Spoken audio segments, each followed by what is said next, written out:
Google recently updated its privacy policy for the first time since December 2022. Normally, companies' privacy policy updates fly under the radar, but because this is Google we're talking about, it's kind of a big deal. There are two notable changes here.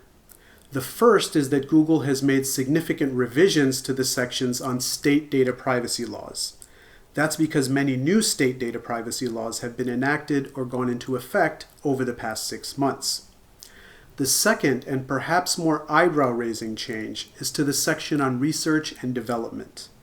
That was already an unusual and somewhat controversial section. In that section, Google announces that it uses publicly available data to help it build new features.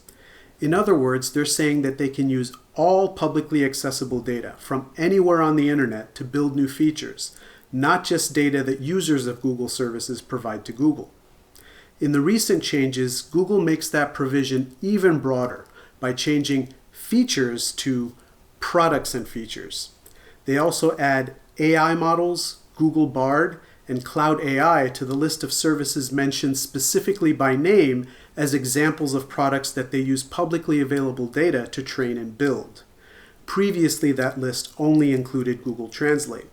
Now, what Google is doing here is confirming and putting the world on notice that they use any and all publicly available data from anywhere on the global internet to train their AI models. The implications of that change are as yet unclear.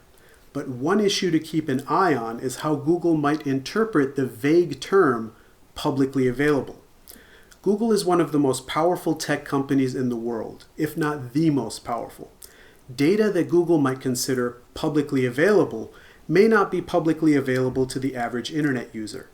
In addition, Google might consider certain data to be publicly available even if the owner of that data didn't intend to make it publicly available. If that kind of data is now being used to train Google's AI models, that could lead to some awkward situations down the road.